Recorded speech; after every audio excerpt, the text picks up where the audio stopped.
Hey, what's up, you guys? Marty Schwartz here from GuitarJams.com. Hope you guys are doing well out there.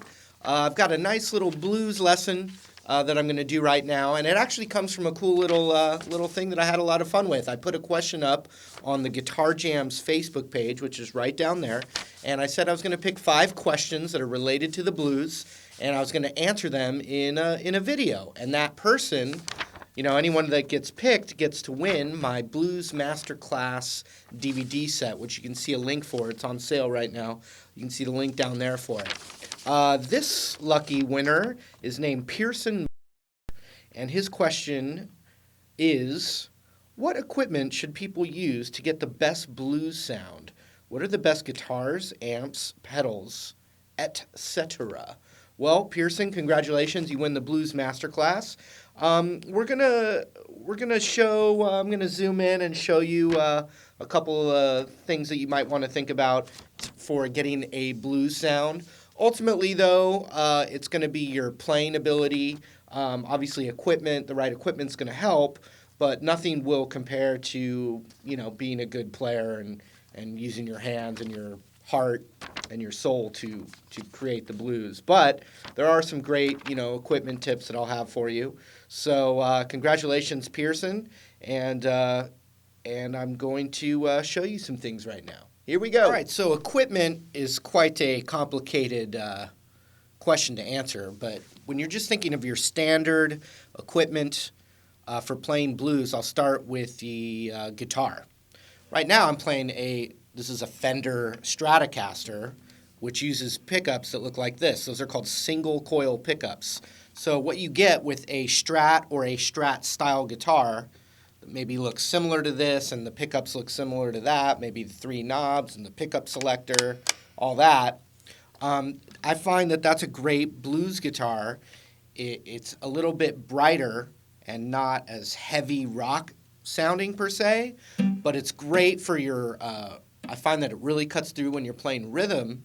And then for soloing, if you think about the sound of Jimi Hendrix and Eric Clapton and Stevie Ray Vaughan, all 3 of those guys primarily used a Fender Stratocaster like this. The other alternative on guitar is a guitar that has humbucker pickups, and I'll show you that. Here is a Gibson Les Paul Traditional, which is basically like a newer Les Paul. It's only a few years old. And then you see these big square pickups. They're called humbuckers. They're a lot thicker and hotter sounding. They make more sound. So when you think of someone like Slash, he's obviously, using a lot of, rock sounds, but he's also using a humbucker style guitar. Now, when you think of a blues player like B.B. King or Freddie King, they both used hollow body guitars with humbuckers. A guitar like this. This is a Gibson ES 335, and this is another classic kind of blues guitar. B.B. King plays one of these, but he has the F-holes are covered on his classic Lucille style guitar. But once again, you have the thickness and the hotter sound of the humbucker pickups, and then when you have a guitar that's hollow, you get a woodier, more hollow sound. It's kind of a repetitive word there with this guitar, but that's what you get. Another thing, whether you're playing that Fender style guitar or a humbucker style guitar like a Gibson, the pickup configurations really do change the sound a lot. And I would say the classic kind of clean tone on your amp with a blues sound tends to be emphasizing this front pickup. Stevie Ray Vaughan on his Strat used the front pickup a lot, and B.B. King used the front pickup a lot. And for the soloing, it's the darkest sound.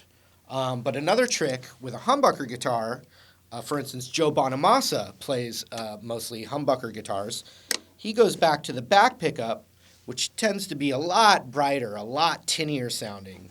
Like think Old Surf rock or like really bright country picking, the back pickup cuts through a lot more on a humbucker guitar and a Strat for that matter, but it's super bright.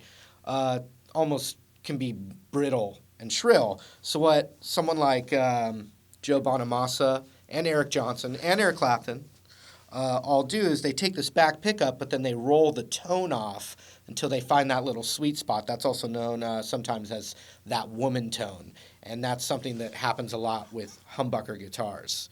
Now, can you be good with an Ibanez? Of course you can.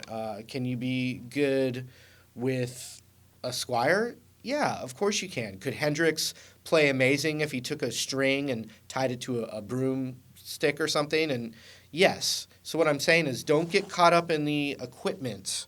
I learned guitar on a very mid-priced instrument that I saved up for, and as I got better, I upgraded my equipment. So you can kind of put amps into two categories, although it's a little bit harder to do nowadays with just the advance in technology and computers and so forth and so on. But the basic go-to amp for blues style or rock would be what's called a tube amp. Now you could say a tube amp or a solid state amp. A tube amp actually has vacuum tubes in the back that are pushing the sound. So what you get, for whatever reason, because of that technology and the way the tubes react to the sound and all that, you basically get a warmer tone, and I also find like a more elastic feeling when you attack the notes, which is kind of, I guess, what you would call a compression, like natural compression. So when you turn a tube amp up really high in volume, it reacts differently than when you turn it down at a low volume, and you can see in the back that the tubes are reacting a certain way as well. Thus, people with tube amps, they got to turn it on, they got to warm it up. There's some legendary story about Stevie Ray Vaughan, like turning up all these amps and leaving them on for days or something like that. I mean, it's one of those legendary kind of stories, but basically the technology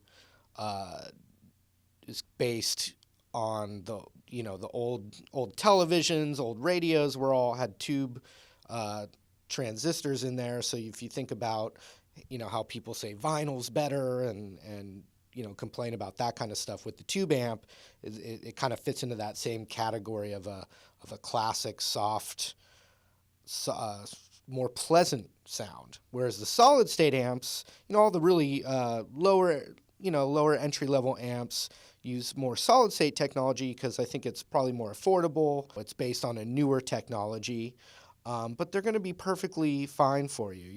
Now we'll talk about some pedals a little bit. Everybody needs some basic pedals. There's some classic players, though, that just go straight into their amp and turn up the amp all the way, and they're absolutely ripping it up, and they don't need it at all. But what I like to do, and I'll just show you what's in my current rig, but it changes. It's not always the same. I like to just kind of experiment. But basically what I have, and I'd say the most important thing, would just be some kind of basic overdrive pedal.